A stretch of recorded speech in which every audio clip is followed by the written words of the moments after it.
berjalannya tradisi jamasan pusaka Sunan Kalijaga yang digelar bertepatan dengan Idul Adha berlangsung dengan sakral. Tradisi jamasan pusaka Sunan Kalijaga ini sudah berlangsung secara turun-temurun setiap tanggal 10 Zulhijjah.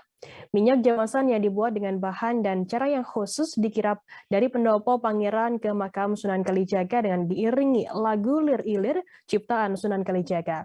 Saat di pendopo, prajurit Parampogan Prawiro Rakso Adat Nuswantoro dari Kasultanan Ngayogyakarta secara sengkuyung ikut meramaikan prosesi jamasan pusaka. Untuk mengetahui informasi terkait hal ini akan disampaikan oleh rekan jurnalis kami dari Tribun Jateng, ada Rezanda Akbar yang akan melaporkannya. Silakan rekan Reza. Iya, terima kasih Firda. Jadi tradisi jamasan pusaka Sunan Kalijaga, ya ini adalah tradisi yang setiap kalinya digelar pada 10 Zulhijjah atau pada tiap Idul Adha. Nah, tradisi ini berlangsung secara turun-temurun dan pembuatan minyak jamasannya ini khusus, menggunakan cara khusus ya ini dengan memilih salah satu kelapa yang terbitnya mengarah kepada matahari dan kemudian kelapa tersebut diambil tanpa boleh dijatuhkan dan setelah itu dimasak oleh para wanita-wanita yang sudah tidak lagi menstruasi sehingga minyak tersebut digunakan untuk jamasan. Nah selain itu saat di Pandopo tadi ada prajurit Parampogan Prawiro Rakso Adat Nuswantoro dari Kasultanan Ngayogyakarta secara sengkuyung ikut meramaikan prosesi jamasan pusaka. Sesampainya di makam Sunan Kalijaga, para penjamas melakukan ritual dan membaca doa atau tahlil terlebih dahulu sebelum memasuki rumah cangkup ageng makam Sunan Kalijaga.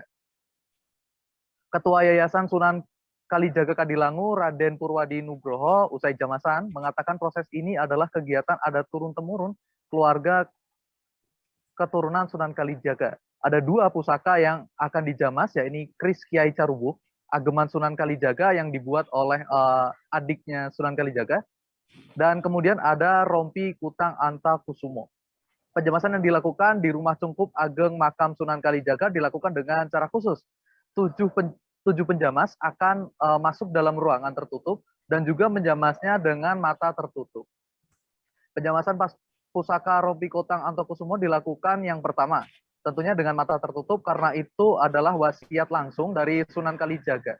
Kemudian dilanjutkan dengan penjamasan Kris Kiai Carubuk ageman Sunan Kalijaga. Saat menjamas pusaka, tim penjamasan yang berjumlah 7 orang mempunyai tugas yang berbeda. 1 orang memangku peti kuno berisi 2 pusaka, lainnya melumasi pusaka itu dengan tangan berkali-kali. Setelah mengganti bunga setaman yang sudah kering, mereka pun keluar dari cungkup ageng makam Sunan Kalijaga dan membawa pulang seluruh abon-abon minyak jamas ke gedung pangeran. Warga meyakini minyak jamas yang menjadi bekas melumasi 2 pusaka ini mengandung berkah dari Sang Sunan hingga banyak orang yang ingin bersalaman dengan tim penjamas atau meminta minyak jamasan tersebut.